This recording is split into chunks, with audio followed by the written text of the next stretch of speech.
Hey, what is up everybody? Mark here. Today I'm going to go over the file for these shaped box designs. There's 4 total. There's a heart, a star, a circle, and a square. And all of the files work exactly the same way. So I'm going to go over the heart file with you right now. And everything that I show you here will apply to all 4 of them. So first of all, we'll start up here in the upper left-hand corner. I've got a bunch of instructions here. Yes, you want to read these, and then after you read them, you can delete them so that they don't cause any hiccups or anything in your program, depending on what you're using. Because some programs like the Glowforge don't always like a bunch of text. But after you read it, you can go ahead and delete it. But let's go over this together. First of all pieces are 100% resizable as a group, of course. You can select all of these pieces and make them small, make them large. It doesn't make any difference. They'll work just fine. There's no kerf adjustment, nothing. This is just a layered box. So you can do that, all right? Second thing, red is score and black is cut. So on the hearts here, you've got one heart right here that you need to score. Make sure you score that. Don't cut it. Otherwise, you'll be making another one. So that's one thing. And then I want to show you this one right here. There's going to be one in every one of these sets. There's a one version of the hearts, for example, that has 2 lines that are really close together. Do not delete those. Don't edit those. Here's what we're doing. The first outline and the second one, that's going to be one of your spacers that we're going to use to make the box taller. But then this inside one right here is going to, after you cut that, make sure you don't mix that one up with the other ones, because we need this one specifically to put over here on top of what's going to be the lid and align it with the red score lines here. The score lines are here just so you know where to put that piece on the lid. Glue it right on there, and when it gets dry, you can put it on top of the heart box and it will fit real nice and tight, or snug, I guess I should say, not tight.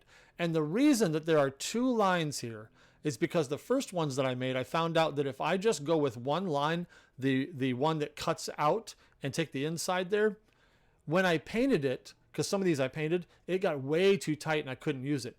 So you're going to end up having a nice charred, really thin charred heart that you're just going to throw away. That is the result of being between these 2 lines, okay? So let me just say this one more time.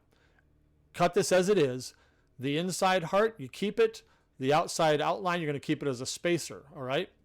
Then the rest of these that look all the same, the inside heart, you can use it for another project if you want, but it's not for this one. So we're going to take all of these spacers that come out of these. So you got 4 spacers here. You're going to stack them on top of this piece right here, which is the bottom, glue them all together. And then you're going to take the part that came out of this double-lined heart, glue it on top of this one, right inside those score lines. And when it all dries, you'll have a lid that fits nicely into the box. So they're all really easy. Just make sure you pay attention. I hope you've watched this video, because this makes it really easy to go through these. One last thing. If you want to make the box deeper, just cut more of these spacers so that you can space it up. Now, let's talk material thickness for a minute. It doesn't matter what material you use, but I highly recommend that you use 1/4 inch for these spacers so you don't have to use very many to get it nice and deep.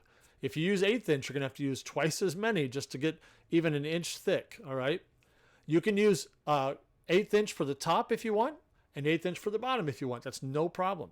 But I really recommend that you use 1/4 inch for the spacers. And then one more thing. If you decide to use some pretty wood, like say maple or walnut, that's awesome. But think about this. The spacers, you can use cheaper wood like MDF or something, because you're not going to see the tops of them. So you can use cheaper wood in the middle and then the more expensive wood on the top and bottom. And then for that piece that goes inside the scored part, you can use a nice wood there too, because you're going to see it. But you can save a little bit of money that way. I hope that helps. These are really easy to make. And again, you can resize them wherever you want, and then finish them, stain them, cut out some words on top, engrave, whatever you want to do. But have fun with them, and let me see what you guys make. Make sure you watch the project overview video as well if you need any more help.